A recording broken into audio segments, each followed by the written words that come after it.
ඔයා කවදාහරි හිතලා තියෙනවද?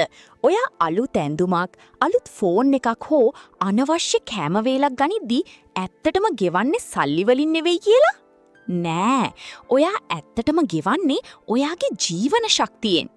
ඒ කියන්නේ ඒ සල්ලි ටික හොයන්න ඔයා වැය කරපු ඔයාගේ ජීවිතේ වටිනා පැය ගණනින්. ඔයා ඇත්තටම කරන්නේ සල්ලි වෙනුවෙන් ඔයාගේ ජීවිතේ විකුණන එකද නැත්නම් ජීවත් වෙන්න සල්ලි පාවිච්චි කරන එකද? අද අපි ඒ ගැන කතා කරමු. හැමෝටම ආයුබෝවන්. ගොඩක් වෙලාවට අපි සල්ලි වියදම් කරන්නේ අපිට ඕන නිසා නෙවෙයි. අපිට දැනෙන පාළුව, කම්මැලිකම හෝ දුක මකා ගන්න. මේකට කියන්නේ ඉමෝෂනල් ස්පෙන්ඩින් කියලා.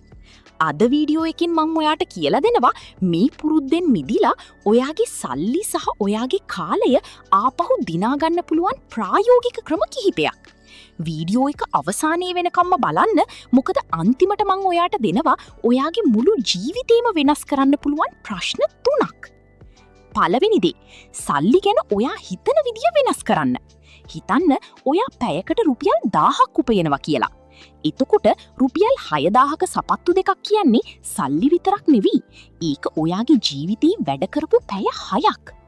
මේ ලෝකේ අපිට තියෙන වටිනාම සම්පත අපේ කාලයයි.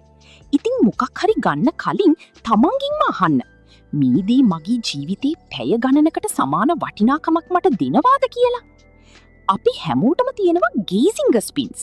ඒ කියන්නේ අපි කඩේකට ගියහම නිකම්ම ආසාවට ගන්න පුංචි දේවල්.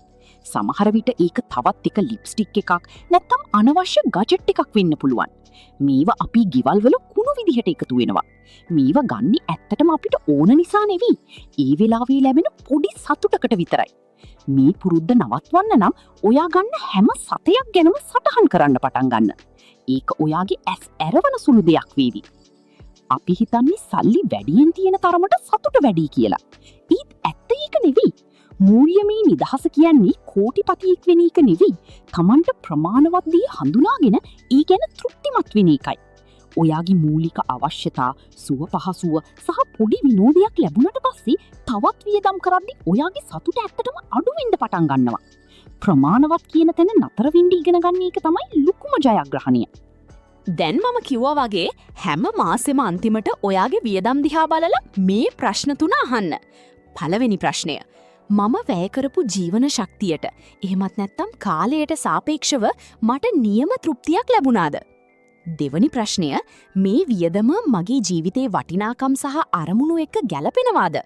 තුන්වෙනි ප්‍රශ්නය, මට සල්ලි වෙනුවෙන් රස්සාවක් කරන්න ඕනි නැත්නම් මගේ මේ වියදම කොහොම වෙනස් වෙයිද? මේ ප්‍රශ්නවලට අවංකව උත්තර දෙනකොට ඔයාටම තේරෙවි ඔයා කොච්චරනම් අනවශ්‍ය දේවල් වලට ඔයාගේ ජීවිතේ නාස්ති කරනවාද කියලා. මතක තියාගන්න, මේක තමන්ටම බැනගන්න කරන දෙයක් නෙවෙයි. No shame, no blame. මේක කරන්නේ ඔයාගේ ජීවිතේ ඔයාට ඕන විදිහට හැඩගස්ව ගන්නයි. අදම ඔයාගේ වියදම් ලියන්න පටන් ගන්න. ඔයා මෑතකදී ගත්ත ඒ දැන් වැඩක් නැති කියලා හිතෙන එක දෙයක් පල්ලෙහා කමෙන්ට් එකක දාන්න. ඒ වගේම මේ වීඩියෝ එක ඔයාගේ යාළුවන්ටත් ෂෙයා කරන්න.